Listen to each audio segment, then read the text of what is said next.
سخت ضرورت ہے کہ پاکستان کی حکومت کی نگرانی میں اجل محدثین فقہا محققین اور مناظرین کا ایک وفد تشکیل دیا جائے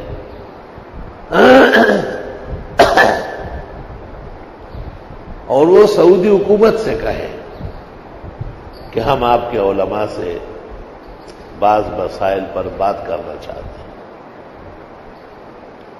وہ جس طرح سمجھتے ہیں اس طرح نہیں ہے، اور ہم پر ان کی فحش غلطی بالکل واضح ہے. میں آپ کو 2 مثالیں دیتا ہوں. اس وقت حرمین شریفین میں سب سے بڑا عالم دکتور صالح حمید ہے، جو قضاء اور فقہ کے بڑا ہے، شؤون کا بھی رئیس رہا ہے، مجلس شورا کا بھی رئیس رہا ہے، اور واقعی جلیل القدر عالم ہے. اور ائمہ حرمین میں سب سے زیادہ محبت مجھے ان سے ہے. علیق سلیق بھی ہے اور ختم بخاری کے لیے آنے کی دعوت بھی دی ہے.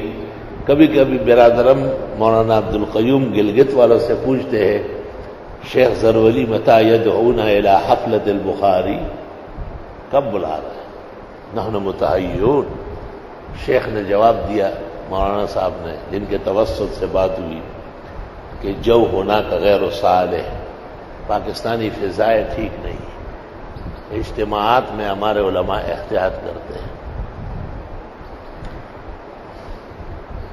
حرم شریف میں انہوں نے خطبہ دیا، اور اس خطبے کی وجہ یہ تھی کہ بادشاہ عرب عبداللہ شاہ عبداللہ نے سعودیوں میں پیسے تقسیم کیے بہت بڑے پیمانے پر، کیونکہ امریکہ نے ان کو کہا کہ تم انتخاب کا مطالبہ کرو.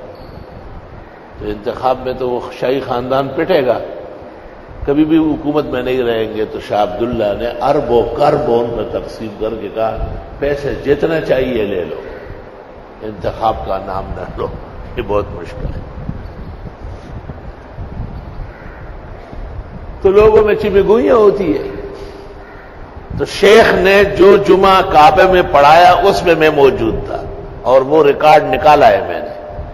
عزیزم محمد انور شاہ کو اللہ جزائے خیر دے، پورا خطبہ نکالا، وہ نیٹ سے نکل آتا ہے.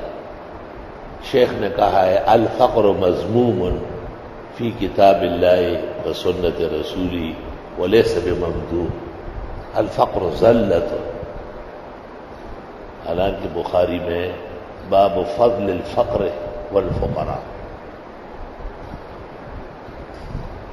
اور سینکڑوں احادیث صحاح صحیحین میں موجود ہے کہ آپ نے فقر اور فقراء پر فخر کیا ہے، دعا مانگی ہے، امت کو ترغیب دی ہے.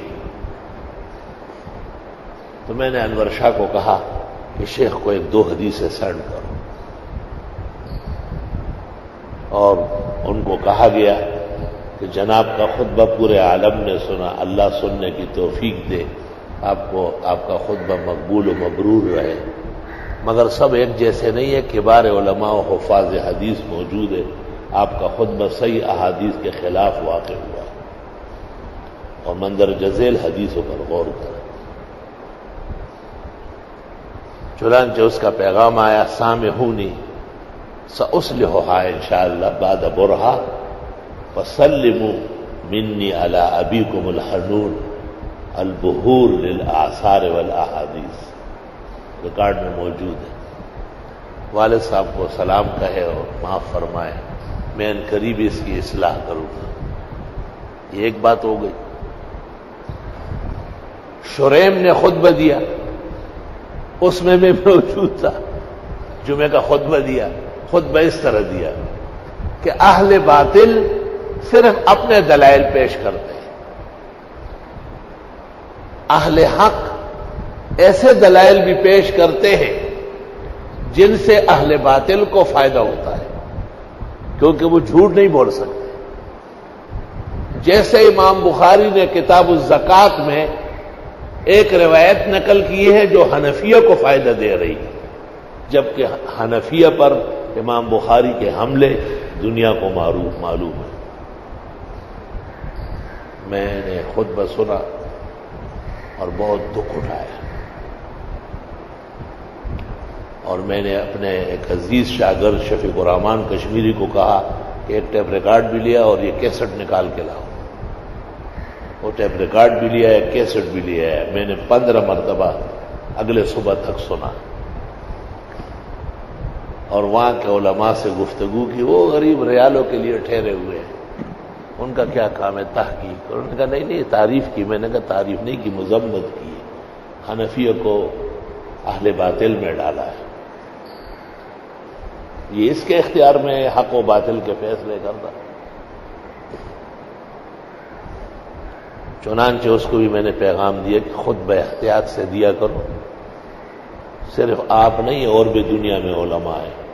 آپ نے کس قاعدے کے ساتھ, اول تو یہ غلط کہا ہے کہ بخاری نے حنفیوں پر حملہ کیا, نہیں کیا ہے. وہ خود 90% حنفی ہے. اور اگر ایسا کوئی موقع ہے تو علماء میں اختلاف رہتا ہے, لیکن آپ ممبر کعبہ پر حنفیہ کو اہل باطل کہتے. انت مسئول و ماخوذ یوم القیامت عند اللہ. انہوں نے بھی معافی مانگی اور کہا کہ میں اصلاح کروں گا اور توبہ کرتا ہوں. فوراً سمجھ گیا. محترم مولانا مفتی رضا الحق کا بھی یہ خیال تھا کہ نہیں تعریف کی ہے, لیکن اور پرنٹ لے کے آیا تھا صبح صبح حرم شریف میں, لیکن پرنٹ اس کے ہاتھ میں رہا جب میں نے وضاحت کی.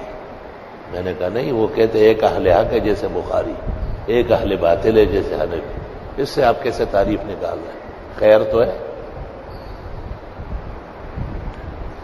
کہتے شریم نے حنفیت میں ڈاکٹریٹ کی. میں نے کہا کرتے رہے, اس سے کیا فرق پڑے. تو اس قسم کی غلطیاں فحش قسم کی ہمیشہ رہی ہے. اس لیے میں ہمیشہ مولانا فضل الرحمان صاحب مدظلو سے بھی میں نے عرض کیا, علامہ خالد محمود سے بھی عرض کیا کہ ایک موقر وفد علماء راسخین کا, بڑے جو ہمارے ہاں معروف فی العلم ہیں, ان کو اکٹھے کیا جائے اور ان سے جا کے گفتگو کی جائے. جب تک سرکاری وفد نہ ہو وہ کسی چیز کی اہمیت نہیں مانتے, یاد رکھیں. ویسے ہم 10 دفعہ جائے اور کئی مسئلوں میں ہم ان کو سمجھائے اور وہ سمجھ بھی لے, لیکن سرکاری وفد کی عزت ہے. اور مولانا کے لیے یہ کام آسان ہے. اللہ ان کو توفیق دے کہ ہمارے زندگی میں یہ کام ہو جائے.